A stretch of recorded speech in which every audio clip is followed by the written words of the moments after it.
Queridos, a graça e a paz do Senhor Jesus. É um grande prazer estarmos mais uma vez juntos para meditar na palavra de Deus. E eu quero falar sobre o preço da salvação, o preço que nos custou a salvação, e se nós entendemos isso, né? Eu quero ler em Romanos 5, verso 12, o texto da palavra de Deus diz o seguinte,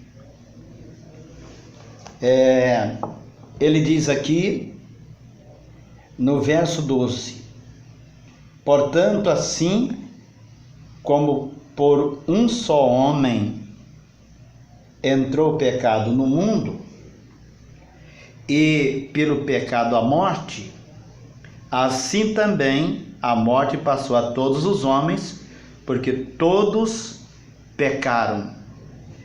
E no verso 15 diz, todavia, não é assim o dom gratuito como a ofensa, porque se pela ofensa de um só morreram muitos, muito mais a graça de Deus e o dom pela graça de um só homem, Jesus Cristo, foram abundantes sobre muitos. E no verso 17, se pela ofensa de um e por meio de um só reinou a morte, muito mais os que recebem a abundância da graça e o dom da justiça reinarão em vida por meio de um só, a saber, Jesus Cristo. E finalizando no verso 18, pois assim como por um só ofensa veio juízo sobre todos os homens para a condenação, assim também por um só ato de justiça veio a graça sobre todos os homens para a justificação que dá vida. Queridos, é preciso entender o preço da salvação. Isso é muito maravilhoso. Somos descendentes de Adão e, por causa de ser descendente de Adão, já nascemos perdidos. Ninguém precisa fazer nada para se perder. Já nascemos perdidos sem Cristo, por ser filho de Adão. E, estando perdido, pertencemos a um reino, ou o reino de Deus, ou o reino das trevas. Pertencemos a um Senhor cruel, ruim, né, por ter nascido perdido. E nós precisamos, sem dúvida, de pensarmos sobre isso, né? Pois bem, a alma que pecar, diz a palavra de Deus, essa morrerá. E como nascemos no pecado, por ser filho de Adão, nascemos já num estado de morto, né? Estávamos mortos nos nossos delitos e pecados, mas Ele nos deu vida e vida com abundância. Pois bem, o homem no estado de pecado não tinha o que ele pudesse fazer para ser salvo.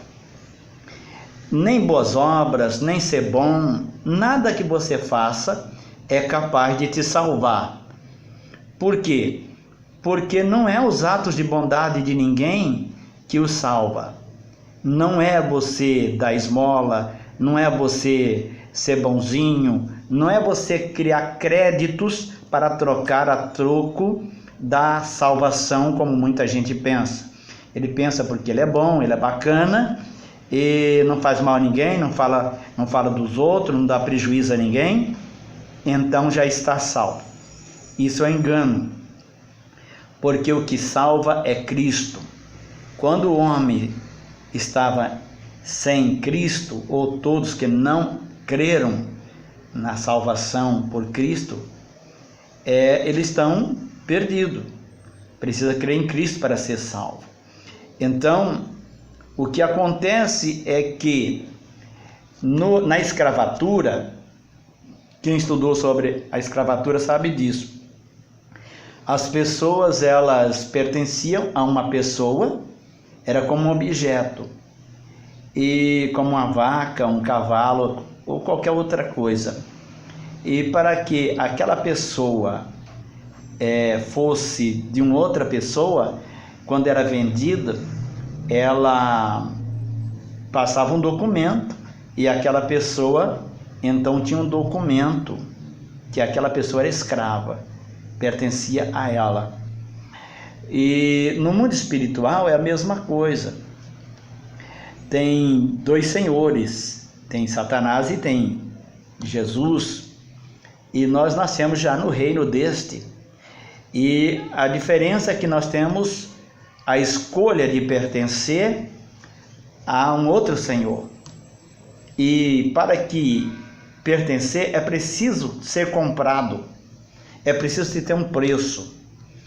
E como o homem não podia ser salvo por meio das obras, de ser bom, foi preciso que Jesus viesse na forma de homem e morresse na cruz do Calvário para pagar o preço da nossa vida.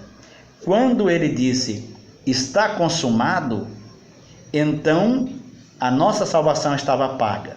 Mas você não é salvo automaticamente. É preciso você entender que existe uma moeda de compra. E esta moeda de compra é o sangue de Cristo, o sacrifício na cruz. Então você precisa ir a Deus, porque Deus só aceita você em Cristo, no sacrifício da cruz.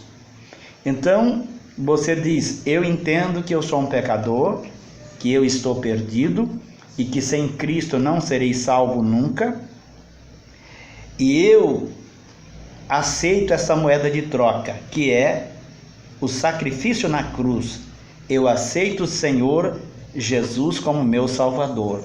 Nesse momento que você faz isso de todo o coração, se arrependendo dos seus pecados, você passa para o lado do reino de Cristo, porque Cristo vai entrar na sua vida, no seu coração, e você vai se tornar um com Ele. Você passa a pertencer, você é uma propriedade dele a partir de então. E você passa a ser um escravo de Cristo. No mundo espiritual, não existe ninguém livre. Ou você é servo de Cristo, ou você é servo do diabo. Então, se você aceitou Jesus, você é servo de Cristo. Pois bem, somos escravo de um ou do outro. A moeda de troca para a nossa liberdade é o sangue de Jesus, não é? O escravo de Cristo, ele obedece à norma do reino.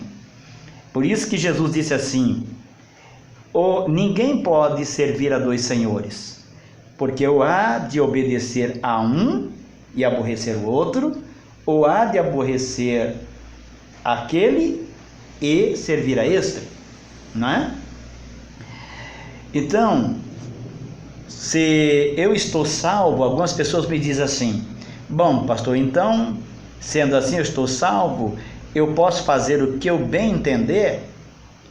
Claro que não, porque você tem que lembrar o seguinte, que quem te salva não é você ser bom, não é você dar esmola, não é boas obras.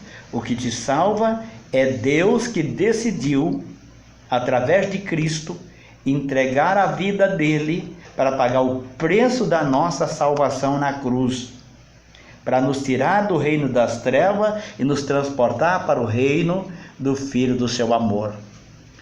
Está entendendo?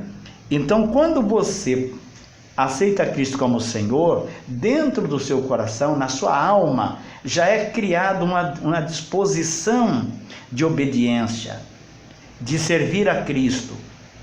E o escravo, ele não tem opção, a opção é obedecer. E no reino de Cristo, você não é salvo porque você não rouba, porque você não mata, porque você não fala mal dos outros, não dá prejuízo. Você não é salvo por isso. Você é salvo pelo sacrifício da cruz. Agora, por que você não faz nada dessas coisas? Você não faz porque quando você aceita Cristo, você passa a ser participante da natureza divina. E a natureza divina, ela produz essa sensação, produz esse dispositivo ou disposição de servir a Deus e obedecer. Você pertence a um reino e reino tem norma. E no reino de Cristo a norma é não fazer nada dessas coisas. Quem é salvo obedece às normas do reino, mas não obedece para ser salvo. Ele obedece porque já é salvo. Faz parte da natureza do salvo não fazer a coisa errada, não se misturar com o que é sujo, mas santificar-se cada dia e se tornar semelhante ao seu Senhor cada dia. Pense sobre isso. Entregue a sua vida ao Senhor. Se você ainda não fez, vá a Cristo, crendo no sacrifício da cruz. Deus te aceita no sacrifício da cruz. Ele te aceita em Cristo Jesus. E quando você o fizer, Ele entrará na sua vida. E a sua vida nunca mais será a mesma. Pode ter certeza disso. Deus abençoe e que o Senhor te dê entendimento para entender a verdade das Escrituras. Deus abençoe.